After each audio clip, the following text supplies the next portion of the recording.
While everyone agrees that digital transformation is critical to the success of all businesses, no one claims that transformation is easy.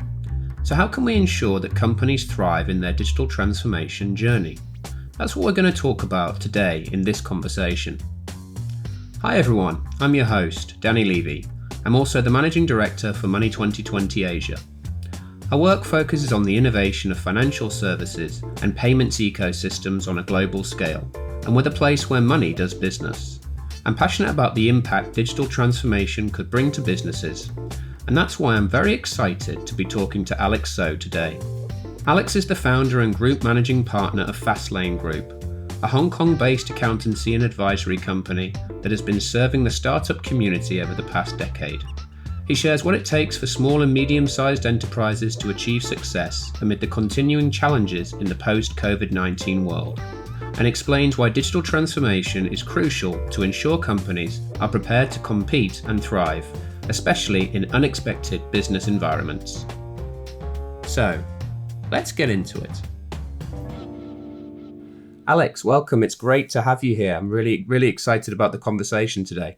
Hi, Danny. Thanks for having me here. Thank you. So let's get into the discussion for the day. The term digital transformation, it's not new in the business world. We can go back to 2013 when we first started to hear the words. However, clearly digital transformation has accelerated, and that was the case during the pandemic, and it really accelerated fast. Companies were forced to innovate at a record pace. It's now 2023, and as we move out of the pandemic, how do you view the term digital transformation, and do you still think it holds the same meaning for companies as it did a few years ago?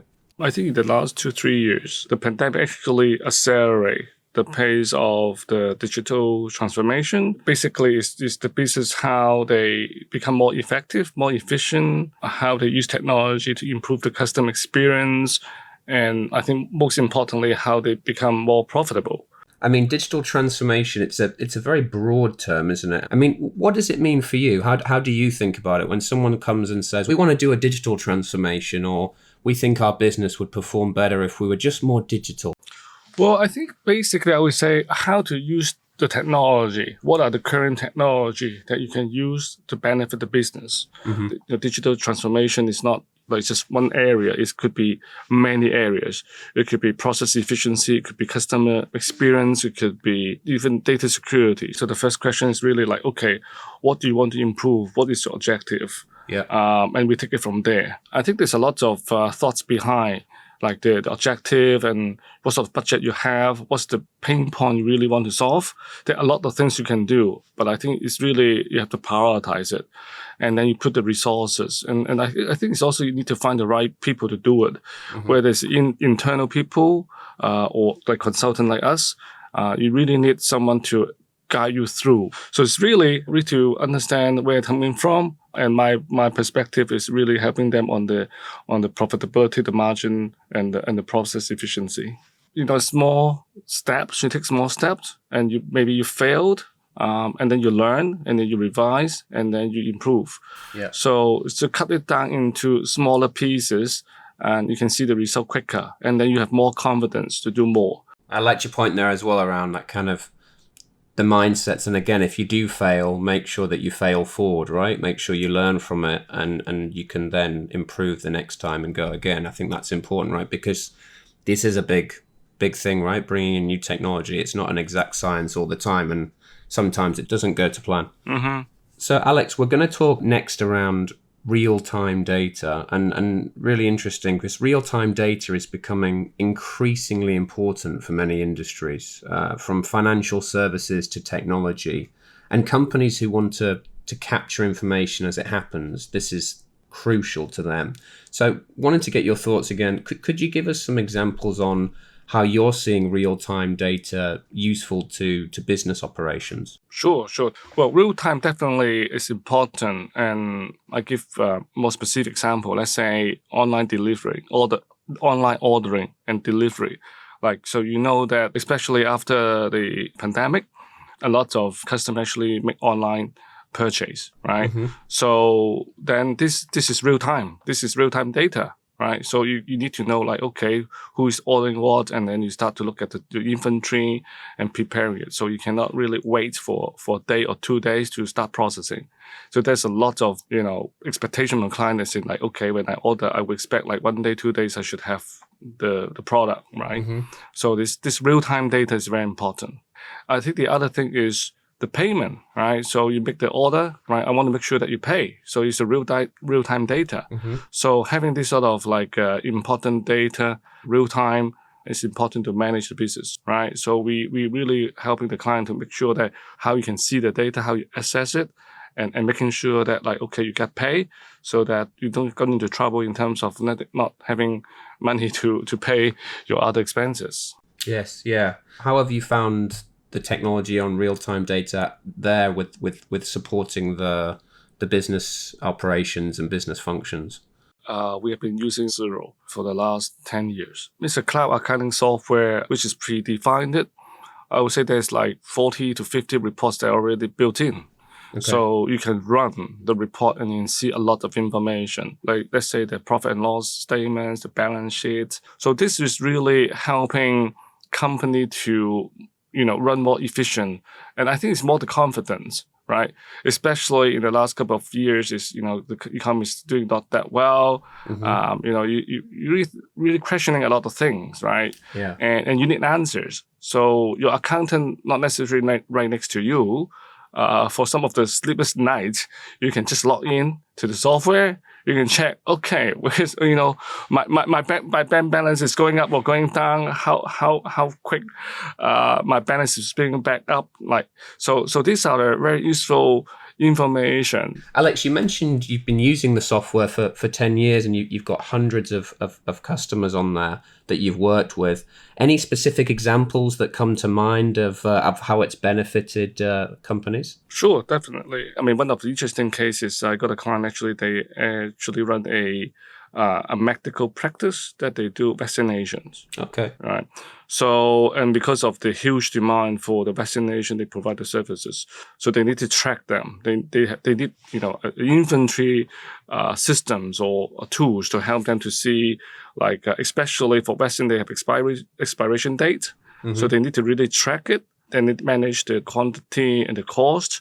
And so we successfully help them to implement XERO, put in all the inventory items inside so they can actually look at the stock level and also the cost. So it's automatically done. So you don't have to re-input the information. So again, that saves the manpower and doing something more important. Right. So this is one of the examples about using the system in this environment and try to save manpower for automating the input. Okay. Fantastic. And Alex, digital transformation, it's a big investment, both in terms of money and time. But the question is, and we've spoken quite a bit on it already, can companies afford not to digitally transform, do you think, at the moment?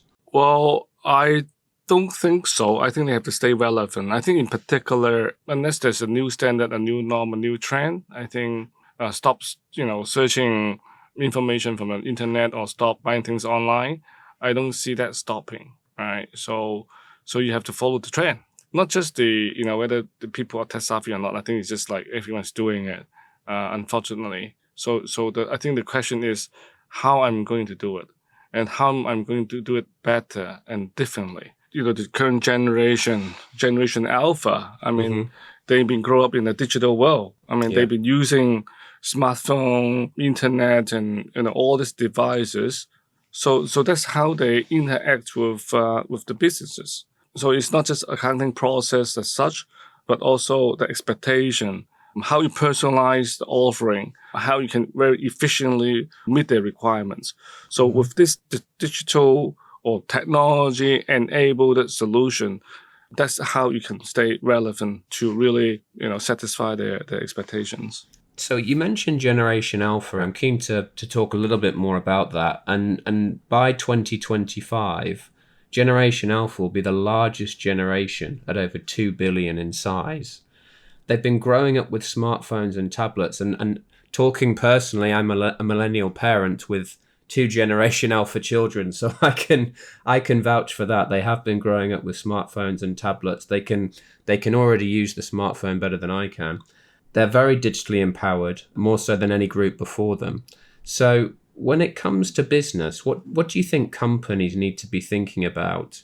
And what do they need to be doing to best serve the characteristics of this up-and-coming demographic? Yeah, that's interesting. I do have children actually born from 2010. And I think for them, I think it's very natural. I mean, Yeah. they can use things that I don't expect them. They can, use it that easy. And, it's just like doing a PowerPoint, like at school. Yeah. They can build a website. So I think they're surrounded by all this, I guess, devices and information and social media. So how you engage them? So definitely you need to have the window to engage them if they are your target client, right? So social media, digital marketing again.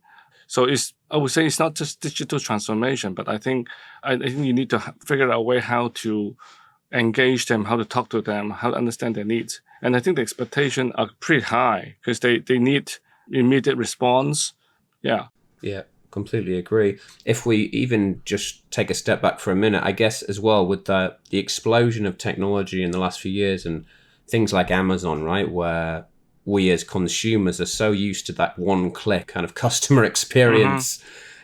I guess the lines between B2B and B2C have become quite blurred, haven't they? And companies also need to be offering that kind of B2C experience almost. You mentioned e-commerce earlier. And even as B2B buyers, we're making it as easy as possible. Do you see that trend as well within digital transformation, that kind of companies as well that have been quite traditional for many years in the B2B place, because of the blurring of the lines, they're also having to adopt new technology to transform their business operations so that they can keep pace with this new reality? Well, I would say from a B2B perspective, I think the digital transformation actually happened a lot earlier. I think, those bigger businesses, I would say, they used to have like a bigger budget. They do have a dedicated team, IT team. So I think they've been like working quite closely with other, business partner, as in like I'm doing A, another company is doing B, how we can communicate quicker and better. Example, it will be supermarket. I mean, supermarket and also the warehouse or the supplier, right? They do have this B2B purchase systems. Actually, they can talk, you can find out the stock level quicker. So I think that actually happened probably 15, 20 years ago, this sort of B2B efficiency gain from technology. But I would say it's more the B2Cs, I think, for the last 5 years, and accelerated by the pandemic, COVID, because everyone's staying at home. They just browse the internet and they make the purchase. And people cannot travel to your shop and buy things. I mean, so that basically you have to transform. Right? You have to communicate to your customers. And then you do this sort of like digital transformation, as in like, okay, you have online shops and shopping carts, and people start doing it. And before I think people start doing it, I mean, companies doing it, it's more like optional. But now if no one actually can go out and do the purchase, then it's basically survival. You really have to do it, because otherwise you have no business. For business, like the business owner, when they see other businesses, smaller business, right? They can see they can do it successfully, and they will be say, okay, if they can do it, why can't I? So then they're more willing to take the steps, because it's not that difficult. Yeah, I think it's more and more popular, and then more and more people benefit from that, and so there's a growing demand. So I would say from us, because we're helping clients doing this sort of transformation and implementation, the inquiry and cases that we support actually going a few times more than a couple of years ago. And I guess within the technology realm at the moment, Alex, what is it that kind of excites you when you kind of look across technology and some of the emerging trends that we're seeing? What is it that kind of piques your interest right now? I would say even for ourselves, we're thinking about like how to improve the efficiency again. So using chatbots, something that we've been using now. So basically, our client can actually interact with our chat box. So we want to make it more intelligent. And so definitely AI is something that we're paying a lot of attention. Probably I would say 10 years ago, we say, well, we are a tech-savvy accounting firm, and we're doing quite well, right? So from now, I would say we need to really position us as an AI-enabled accounting firm or corporate services. How we apply AI to make us more efficient, to run our business, to deliver our services, as well as how we use AI to improve our customer services. And I think client in general will have a high expectation about, they want answers right away. And I see AI is actually helping us. And people often kind of underestimate, don't they, the kind of non-technology part of the digital transformation, because a big part of moving more digital or more tech savvy or integrating new systems is actually winning over the hearts and mind of the people internally, and then also having to put in place processes so that you remove the friction and you make it as easy as possible for the people to use the new technology. When we think more holistically, how in your mind do you kind of do those other two areas, convince the people that this is the right thing to do? And, I guess the first thing that comes to mind is maybe, is it a threat to me? Is this, going to put me out of a job? And then how do you go about putting those processes in place? Yeah, I think in general, I would say people are reluctant to change, especially if they don't know what's going on and what the implication or impact to them. I think, people issues is something that people have to keep in mind. Communications, I think having a demonstration is very important. If you can visualize it, if you can help them to see it, they're more, I would say, more comfortable from the changes. Because typically they will say, okay, this is what I'm doing. I know I'm getting the result by doing exactly the same every day, but you're giving them a new method, a new way, a new tools. They're not too sure they can do it. Yeah, they're not too sure they can get the results. And often some of the, there are always failure here and there. So they're just afraid, like, okay, if I spend all the effort, right, but then I don't get the results, then, just not doing any good for me. Sure. Alex, so within digital transformation, do platforms like XERO Analytics help to build resilience into businesses? Yeah, definitely. I think I'm a big fan about data. You make decisions based on data. You definitely need the data to help you run the business. Now, there are different sort of data. I mean, there's operational data, there are financial data. Now, for resilient business, definitely we need to make sure that, our financial health, the company financial health is good, right? And then you need the data to support. Then you need data to help you to make the analysis. Now, the data, in that sense, also we're talking about like the trend, right?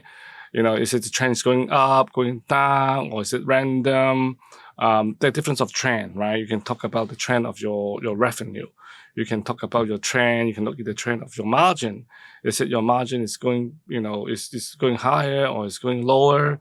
You can look at your trend about your cost, where you're spending more, you're spending less. So it's definitely very important that you have this financial data to run a business and stay healthy and being resilient, and you can plan. I can definitely see like XERO is doing a great job to provide all this data that you need. As I said, it's, anytime, anywhere, as long as you have internet access. When we use XERO, everything is organized, is clear with a structure, right? So the time I spend with my client is not about getting the data into the system, because we have a process. So my conversation or my value to my client is really discuss more meaningful way of improving their business, more meaningful way to plan their business, rather than, putting everything into a spreadsheet and trying to do analysis. And then can we run the reports out from XERO? So I think the quality of the conversation, I would say, is more productive. I think my client will get a lot more from the conversation that we have, from the report that we can generate from XERO. Just press a button, you can see it. rather than before it's just like, okay, can you give me the bank statements? Can you give me the invoice? We spend 80% of trying to get all this information and then get the financial statements. Now we can spend maybe 20 to 30% of effort to organize this. And then I have 70% of time in talking about the planning, talk about other things, which is very important. And we talk about business resilience. Yeah, completely agree. And you can focus on what adds the most value, can't you, rather than having to pull all of that information together. So, Alex, back to digital transformation, and keen to get your thoughts. I mean, do you think it's a superpower for businesses? Do you think that companies just need to get that right and everything else falls into place? Often there are a lot of choices. So it's not easy, right? It's not easy. There's so many tools that you want to try out. Yeah, and then you have so limited time, I would say. So you always want to get something easy to use, is affordable. Yeah, so there's a lot of research. And I think also we have the challenge as well. Like the client come to us and say, hey, look, I want to do this, and do you have a suggestion on the systems? Mm-hmm. Right? There are thousands of them. We don't necessarily able to tell them, like, give them all the comparison, which one is good, which one is better. And again, sometimes it really depends on your needs, your industry, and also your budget. For these cloud solutions, the good thing why it works and it's relatively cheap, but the downside is, there are limitations in terms of the customization.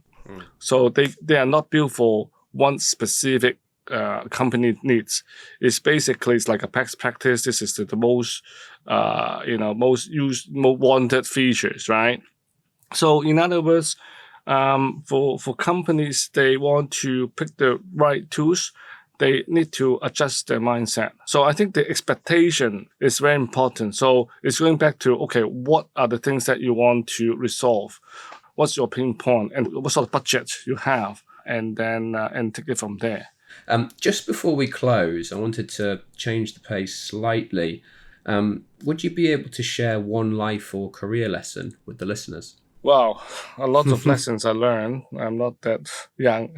Anyway, I think it's just really don't afraid to fail. I think everyone make big mistakes. You make the best decisions. You make the best decision that at the time, when you face a challenge. Mm-hmm. I think it's just have a strong belief. If you have some belief, you just stick to it. Definitely, you need to listen to different opinion, right? So you do the analysis, you think about what's best for you, and just stick with it. And even you failed, just recover and try it again. Alex, really enjoyed the conversation today. Thank you for sharing your thoughts and insights on digital transformation, real-time data, XERO analytics, and Generation Alpha, and what the future has in store for us. I've really enjoyed it. Thank you, Danny. This has been our special episode on digital transformation in the business world with Alex So, Managing Director of accountant firm FastLane Group, where we learnt about the role real-time data plays in the digital transformation of businesses in a post-COVID world. If you like this episode, please share it with your friends and family, and check out our other SCMP articles and content on digital transformation. Once again, my name is Danny Levy, and thank you for listening.